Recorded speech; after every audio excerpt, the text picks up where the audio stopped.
Halo kawan-kawan, kita bertemu kembali di Data Politik Indopol. Apa kabar kawan-kawan semua? Kali ini kita akan membahas tentang tren pemberantasan korupsi berdasarkan survei Indopol di November yang lalu. Tentu juga berkaitan dengan kontestasi di 2024 nanti, baik itu pemilu legislatif maupun pemilihan presiden. Pemberantasan korupsi adalah salah satu tema sentral dari reformasi. Ketika reformasi bergulir, apa yang diinginkan publik sebenarnya adalah Indonesia yang bebas dari korupsi, sehingga pemberantasan korupsi merupakan salah satu tujuan utama dari digulirkannya reformasi, yaitu penyelesaian masalah korupsi Orde Baru misalnya. Dan tentu saja KPK sesungguhnya didirikan untuk menyelesaikan korupsi-korupsi yang dilakukan pada era Orde Baru. Tapi sayangnya itu mungkin tidak tercapai baik selama 20 tahun yang kita lihat sampai sekarang ini. Pemberantasan korupsi sekali lagi adalah tema paling penting dalam demokrasi di negara-negara berkembang, karena mengapa negara berkembang itu tidak bisa menjadi negara maju? Salah satu penyebab mengapa negara berkembang sulit untuk melangkah maju karena tingginya tingkat korupsi di masing-masing negara tersebut, terutama di negara Asia misalnya dan di Afrika. Di Indonesia, pemberantasan korupsi belakangan ini mendapat sorotan yang sangat tajam, baik dari NGO, masyarakat umum, kalangan akademisi, dan tentu saja bagi kita yang memiliki perhatian terhadap pemberantasan korupsi. Berdasarkan data Indopol dari survei November 2023 yang lalu, tingkat kepuasan terhadap pemberantasan korupsi di Indonesia itu hanya berada pada angka 53,30% saja. Sebanyak 46,85% yang puas dan yang sangat puas hanya di angka 6,45%. Artinya terjadi penurunan yang cukup signifikan dari Juni 2023 yang lalu. Jika kita lihat, tentu saja ketika terjadi penurunan angka kepuasan, tentu saja terjadi peningkatan terhadap ketidakpuasan. Secara total 46,7% publik Indonesia itu tidak puas dengan pemberantasan korupsi.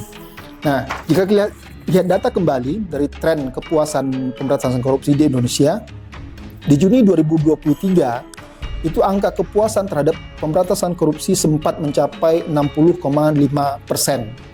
Kemudian terjadi penurunan yang cukup besar pada Oktober 2023 dan turun lagi di November 2023 menjadi 53,3% tadi. Artinya publik melihat berdasarkan fenomena-fenomena korupsi yang terjadi belakangan, yang tersiar di media, televisi, media sosial, di lembaga-lembaga penegakan hukum, bahkan membuat publik menilai pemberantasan korupsi di Indonesia menuju ke arah yang tidak baik, yang tidak kita inginkan. Kawan-kawan, secara konseptual KPK itu didirikan dengan keinginan untuk menjadikan lembaga tersebut sebagai sebuah lembaga super body, lembaga yang sangat kuat untuk memberantas korupsi. Tapi kita paham bahwa sebuah adagium yang disampaikan oleh Lord Acton, power tends to corrupt, absolute power absolutely corrupt. Artinya, lembaga super body yang kita inginkan untuk memberantas korupsi akan mengalami pembusukan.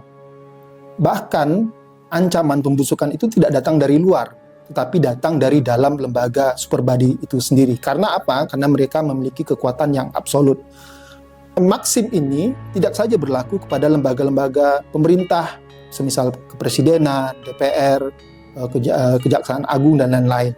Tentu saja, maksim tersebut akan berlaku kepada setiap lembaga yang memiliki kekuasaan, tidak terkecuali KPK.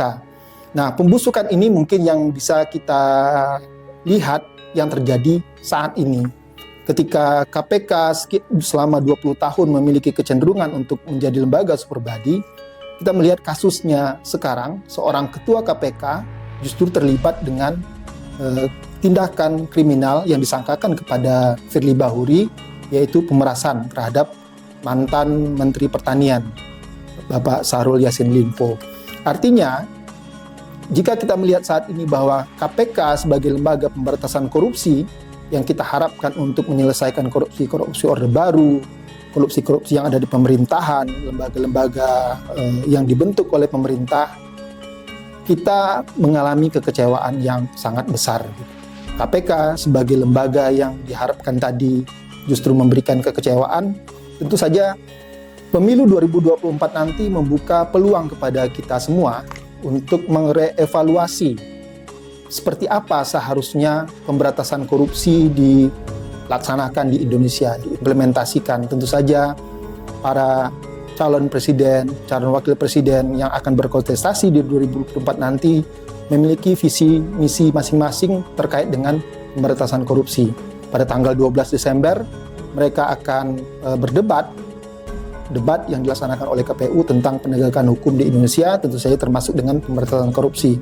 Bagi kita semua, para pemilih, baik dari generasi muda, generasi tua, pemberantasan korupsi harus menjadi prioritas utama bagi para pemilih agar 2024 nanti terpilih seorang pemimpin, seorang presiden dan wakil presiden yang benar-benar memiliki concern yang sangat tinggi terhadap pemberantasan korupsi. Sehingga mungkin lembaga seperti KPK bisa diperbaiki, Kejaksaan Agung diperkuat, dan lembaga-lembaga penegakan hukum lainnya bisa bekerja sama, saling bersinergi untuk memberantas korupsi di Indonesia. Kawan-kawan, berarti berdasarkan data yang telah kita sampaikan tadi, terjadi penurunan kepuasan pemberantasan korupsi di Indonesia. Kita sebenarnya sudah mengungkapkan kepada para stakeholder di Republik ini, rakyat Indonesia sedang tidak puas dengan pemberantasan korupsi di Indonesia. Artinya, kita sebagai warga negara, sebagai pemilih dari generasi tua maupun generasi muda, memiliki hak untuk menyampaikan kemarahan, kecemasan, kekecewaan terhadap pemerintah.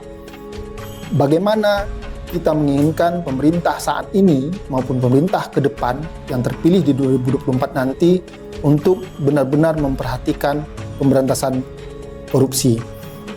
Oleh karena itu, kepada kawan-kawan muda semua, kita tentu saja berharap bahwa kita harus mengawal proses ini dengan baik, harus mengawal proses ini secara tuntas, sehingga di 2024 nanti kemarahan kita tersebut, kekecewaan, anxiety, dan sikap-sikap emosi yang tertanam dalam diri kita karena buruknya pemberantasan korupsi di Indonesia bisa tersalurkan secara efektif melalui pemilu.